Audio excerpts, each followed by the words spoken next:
What do we have here? This is one that I had picked up. I'm part of a bourbon group. John's actually part of that group too. I don't know if Jay is or not. Central Bourbon Society. Yes. And this wasn't one of their picks per se, but a member of that group had picked up a barrel, and he offered it to the group. So some of us got in on it. It was one of those things though, it was reasonably priced, but then the shipping was like flat rate. So say it was like $15 or something, and I was like, well, if I gotta pay $15, I'm gonna and the bottle of bourbon itself is not too bad, you know. I'm like, I'm getting two, so I ordered two of them, and 2 cases. No, just 2 bourbons, just to get that, make that flat rate a little bit more worth it. So it took that $15 into a $7.50 for shipping. Can I save the $15 shipping and just use $20 worth of gas to pick it up? Yeah, that's a good question. I don't know. A lot of times when you get these barrels, as Jay knows, because he's helped people who have gotten barrel picks before, you have to get it through a liquor store a lot of times, and these liquor stores will distribute it. And if he wants to really be official with it, the liquor store will ship it sometimes too as well. So, but yeah, Cedar Ridge, out of Iowa. The Field of Dreams. You obviously have tried that. Yes. You? No, we dumped it all over the place. Oh. Yeah. Lit it on fire. To make it look like it was used. But yes, this is one that I am familiar with. So I'm not going to reveal my opinions to you guys just yet, because I want you guys to try it as well. All right. Coming in 117.8 proof, 58.9% alcohol. This is a double barrel bourbon. As far as the mash bill goes, we're looking at 74% Iowa corn. Well, good stuff. Iowa corn. Right? Yeah, Iowa corn versus Jersey corn. Those are the 2 best corns you can get. Yeah, right. That's what they say. 14% rye. And I have a feeling we're going to be talking about this. 12% 2-row malted barley. Okay. And maybe I just... You know what that's for, right? Give a little hint of... Yeah. What? You can now. Okay. Never home brewed? Yeah, home brewing. No, Never home brewed. Yeah, we use some malted barley. A lot of times you use that. And it'll give it a nice color too, So this one is something that I am looking forward to trying. Straight bourbon whiskey is crafted from Iowa corn and fermented off grain, making it clean and approachable. During the aging process, the Midwest varying weather subjects the barrels to greater expansion and contraction, providing rich aromas and flavors. Enjoy discovering how each and every Cedar Ridge barrel is unique. So, what do you think about when someone says that, those constant temperature changes? And I'm not going to say Kentucky necessarily, but what's another brown water, that you've had that is subject to a lot of those extreme temperature changes that you can think of off the top of your head? Like a non-bourbon? You're Yes, something, maybe not even in the United States. I don't know where he's going with this. Okay, what are you thinking? Scotch? Yeah. So Scotch, you have those temperature changes a lot of times because it gets cold, it gets hot, it gets wet, it gets salty, it gets all that. They get all that effect there. So, and we've had bourbons on the show before where they even jostle the barrels, like your the highway one we had. Yeah, or your Oceans, yes, where they actually, so, there's always...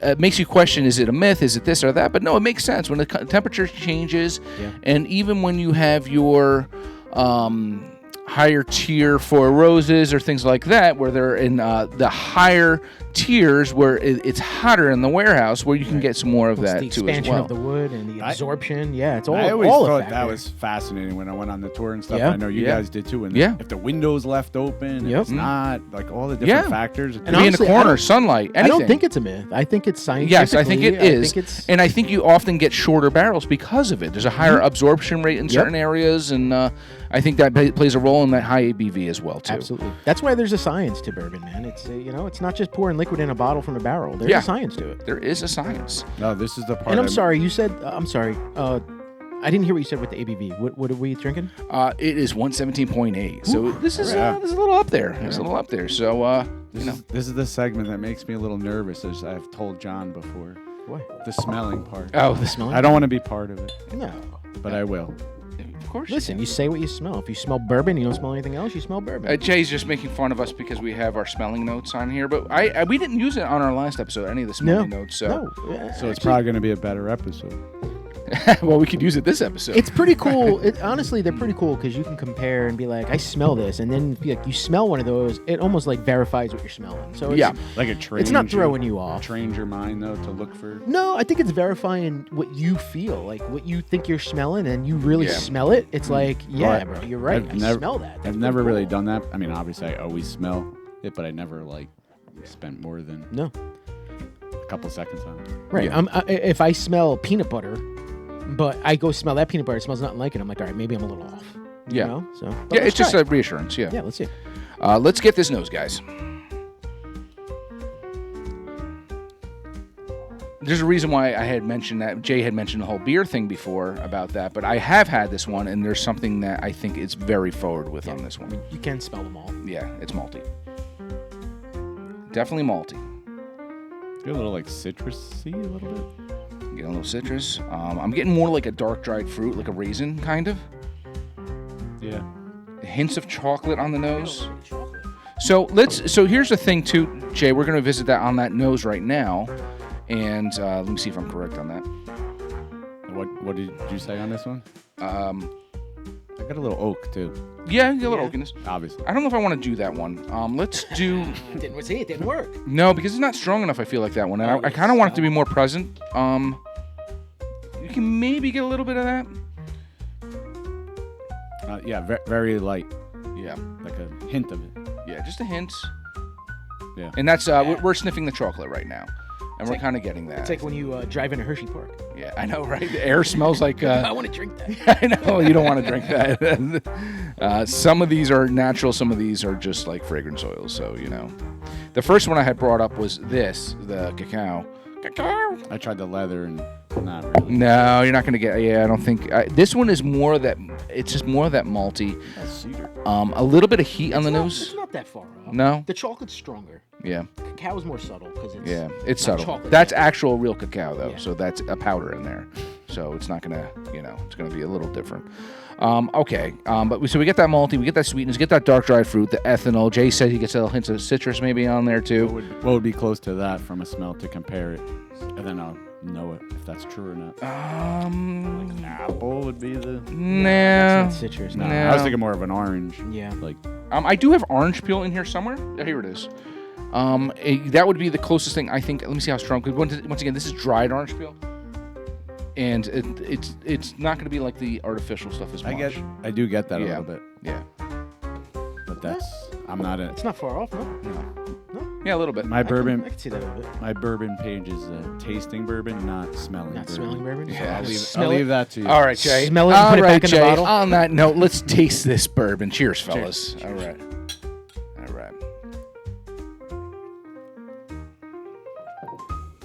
Well, when that was going down in chocolate, right in the beginning. Yeah. Chocolate, good heat, malty, not overpowering for the proof. It's not overpowering. No. They did a good job with that. I'm not getting a huge hug. It's there. Yeah. I feel it's not huge. I'm getting more up here than down here. I think it's in the throat more than in the chest. See, I had a little bit of the heat, but I didn't have anything. I think you guys had one. Yes, we had before I got here. Yeah, we had some before prior. So yes, that could absolutely play a role. Yes, absolutely. I'm tasting straight up like Whoppers. Well, we get remember that Whopper candy, that malted chocolate, which makes sense because I get chocolate and malt. Yeah, not Burger King Whoppers. Yeah, I hate to say that you guys are right on with that. Right? Yeah. Why do you hate to say? Because I hate this segment. You're experts. You're pretty good at it. I'll admit when I'm wrong. And I will have to say that I'm going to admit to this because I've had this one before. I wasn't as much of a fan the first time I tried this out. Now it's opened up a little, and you guys might have said the same thing if this was a fresh crack.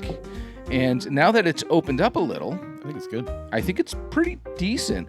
And I would say it feels to me, because I've had some Balcones and all that, I feel like it's a distant cousin to a Texas whiskey. Yeah. It kind of has that Texas whiskey feel. Iowa next to Texas? I don't know. It's the proximity. I think it's a little north. But I usually don't like the Texas bourbon or whiskeys that much, but I like this one. It's got nice flavor. Yeah. I'm a still Austin fan, so I disagree. I like that Texas. Yeah, you like that Texas. And I have in the past been a fan of the Balcones. or balcones. I don't know. I always butcher it, but I've always been a fan of that. But that is one of those things. Like it's like when I drink scotch or something, which I don't drink that often. If I'm having it, that's what I'm having that night. I can't mix it up. I can't do bourbon and scotch. I can't have Texas whiskey with my bourbon. It just has to be one or the other, or a single malt of even like any kind of whiskey for that matter. That is just too distinguishably different. If I'm going to start with it, that's what I'm sticking with. I was actually going to ask you that. Like, if you grab something like that, do you go like lighter, or like it depends on your mood, or you just stick with one? I like to try, like have half of that, and like your nightcap at night. At night, I'm like, I want to have a bourbon. I like to compare. As long as it's consistent. For me, I don't like to have a bourbon then a rye, and then if I'm having bourbon, I will just have bourbons. If I'm having ryes, I'll just have ryes. If I'm having Texas whiskey, I'll just have Texas whiskey. Two that are very similar. Oh, absolutely, yeah. Drink it right after. No. I'm all for that as long as it's the same. Yeah, like head to head. Basic liquid, if it's bourbon or if it's rye. Like I'm not going to have my Starlight, cigar blend with Amberana, and then go do my, Good Times peach vanilla. Well, here's the thing though, they don't match and I'm going to throw a curveball on you. So I will have the Amberana finished stuff if it's the last bourbon of the night. So if I you want to end on a good note? Well, no, because what happens is that it's so cinnamon forward that if I have it first and then that's all I'm going to keep tasting in my mouth is that cinnamon. Got you. And then I have bourbon. I feel like it's going to screw up my bourbon palate after that, because now I'm drinking something that is more cinnamon forward. And it's funny that especially you if we don't brought wash that the glass. Because if I do have like a couple at night, now I'm thinking about it. I do find myself going to the same things, right? Yeah. I'll do my Willet Rye, and then I'll go and do like my Boo Rye, my non-Boo Rye. You know what I mean? Yes. If I'm doing my like Aunt McKenna 10-year, and then I'll go to like my Bottle and Bond. Heaven Hill. Other Bottle and Bonds. Yeah. It's funny. But here's the thing: if you started out with your rye and then you went to the Boo Rye, because it's a mix of the both, can you technically transition to your bourbon? Because you had that transition there. I'm thinking in my head, like I'm wondering, because I don't do it purposely though. But is it like now in your head that it's like you're kind of matching your bourbons? Yeah.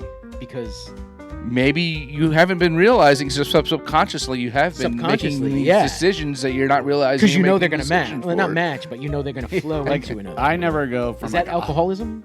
I never go from like 117 to like a 90 proof. Like I never do that. No, you try to stay in the same, right? I think alcoholism would be if you were just drinking it to get drunk. Yeah, no. We're actually quite the opposite. Yeah. We even have said it. I wish I didn't get drunk and I could just enjoy drinking more of it, so that I'm fine with not having that effect in it. I enjoy it going down. I'm enjoying that Kentucky Hug. I'm enjoying those flavors. Yeah. But unfortunately, that comes with the territory. Is that sometimes you can get a little tipsy. I've had a couple of people come over and I'm sharing my bourbons and my whiskeys, and they're like, shoot it down, and I'm like, oh my God, what'd you do? Yeah. Well, they your C923 that you have 2 drops left of. They used to the college days of just. I'm like, I sip my stuff. Some people, they just don't understand, Yeah. Well, you can't blame them if it wasn't explained to them and they don't understand. When you first, what I watched the other day? Guys, check it out. Our pilot episode of the Speakeasy podcast, which back then was Pub Suds and Grubs presents the Speakeasy, and John. The whole first few episodes was getting John to like bourbon, and just the things he was saying and the things it was just burn rate. You watch it, if John were to watch it right now, he's gonna be like, "Oh my God." Yeah, I got to go back and react to one of those. Yeah, because it was fun, and look where you are now. I'll do a TikTok video of me reacting to that shit. Yeah, I was catching up on some of the episodes, so I'm fully caught up to date. But, all right. When you guys were talking about like eating it with food, I was like, I cannot drink bourbon with food at all. Like, no. I can have an old fashioned. Yes, and that's typically the consensus we had too as well. I can't do it. I tried. I'm like, it just doesn't go. But if I went to a pairing, like a restaurant was offering a pairing, I'd give it a shot. I would say, you know what? Let me see what your thinking is pairing. I agree, but I don't think I would enjoy it. Like, but when they're pairing it, I don't. Well, I guess dessert. Yes, like I was just say they're not pairing it with like a steak. Well, yeah, they are. Yeah. But we have paired. Like I said, I like to have bourbon with my peanut butter pretzel bites. You know, yes. and I agree with that type, like dessert. Like Yeah, something that could be sweeter too. I could have it with, yes, maybe a chocolate cake or something if I'm having something that is like a toasted barrel, or maybe a malt, something more malty or something like we're having right now. Yeah. Maybe with a chocolate cake might be pretty good. Yeah. Back to Cedar Ridge. Yes. So what are your final thoughts? Out Well- of 5, where are you going with it? Well, at first I wanted to say we did not discuss that finish though. I think We that didn't. finish We didn't. goes through on this one. I think Very- that dark malt, that chocolate does go through. That Whopper. That little bit of heat, Yeah. Yeah. no longer there for me. No, I mixed it with a little bit of water in my mouth. Mm-hmm. It enhances that malty flavor. How do And I- it- and it's how on do I your do lips, that? you know? That, No, I actually take a sip of my water. You and could sip though. I and just swish it around. freshened that up. Just Put put a a little- drop? Yeah, put That's- a couple, 2 yeah, drops in. It's Yeah. fresh from July. From July. Yeah. No, actually. From July. last time I was here. Yeah. You know, yeah, I'll join you. 2024. I'll join you on that, and I'll put a couple. John, Wow, yeah. Johnson. No, I'm good. Yeah. Yeah, flavor is definitely Yeah, pop. it's there, and I'm gonna be quite honest with you, and I hopefully don't sound like I don't know what I'm talking about, but I've never had this before. You guys haven't had Cedar Ridge before. No, I've never heard It's really of good. I This like is it. new to me. I didn't know they made whiskey in Iowa. I thought you just had. No, that's Idaho. I was gonna say potatoes. Yeah, no, that'd be vodka. Right? Yeah, vodka. Yeah. John asked the ratings. We'll start with Jay. You're the guest. Out of 5. Out of 5, but I give like when I do like my taste and bourbon thing, I do like point, like No, we do 0.65 and stuff. We do like yeah, we do whatever you. Yeah. I'm between 4.1 and 4.2. So anything from my standpoint when I'm drinking beer or bourbon, anything under a 4, it might be good, like 3.9, but I wouldn't order it necessarily again or buy the bottle. Or buy the bottle. So it's like a reminder to me. Okay. So I try to rank them when I Thanks for explaining your scale on that, because I don't know if 4.2. ours I'll is go necessarily high. the same on that, but yeah, that's good. At least the people would know. 4.2 I'll go. Yeah. Because I think it's really good. Yeah, John. I think it's really good too, but I'm not that high. I'm more like maybe a 3.8. Okay, Would you buy this bottle? It depends on the price. depends on price, right? I think it was How much? like 59 or something like that, maybe. With shipping? No, with shipping it's different, but we can't conclude that though. We can't include that because $50. Yeah. Yeah, I think that's a good Yeah. I'd buy price. 50 bucks. I will give this. So here's the thing: if I were to rate this when I first had it, I would say like a 3.15 to 3.25. Ooh, yeah. I went high. When I first had it. Yeah. Now I'm gonna say like 3.65, 3.75 Okay. on this. I'm a little higher because I just like a lot of Yeah. bourbons. I don't know. Maybe it's because the first one I haven't had a bourbon actually in like It's a week. unique though. It's unique and it's crazy that it's straight bourbon whiskey because I Yeah. feel like it's something else Right. going on. And it is unique because Dude. we've had plenty of stuff, obviously Yeah. with the malt hops, but this one is just extra malt. Do you think it's funny that I went 4.1, then I went up to 2, and then you guys said yours, now I want to lower it to 4.1? No, because we have different scales. No, Like, but you we're used to explained our your scale. scales. You Yeah, said what explained you your would give scale. it, and that's fine. No, that's fine. I would say an adjustment, maybe lower it by 0.5 or something. Would be a good adjustment, judging by how you scale things. And I think that would be. So you were what, That a was 4? I mean, I was I 3.8. said 4.1. That's not 4.1. far off. Yeah, I maybe. said 3.8. That's not far Yeah, off. so it's about relatively. the To same. me, I hear 3.8. Not buying it. Overall, though, Cedar Ridge, good stuff. We Yeah. like what you did with I'd this. buy that, It's pretty yeah. good, and a good pick from the guy who Yeah. did this from Central Bourbon. I forgot who it was, but cheers to that. Cheers. All right, good stuff.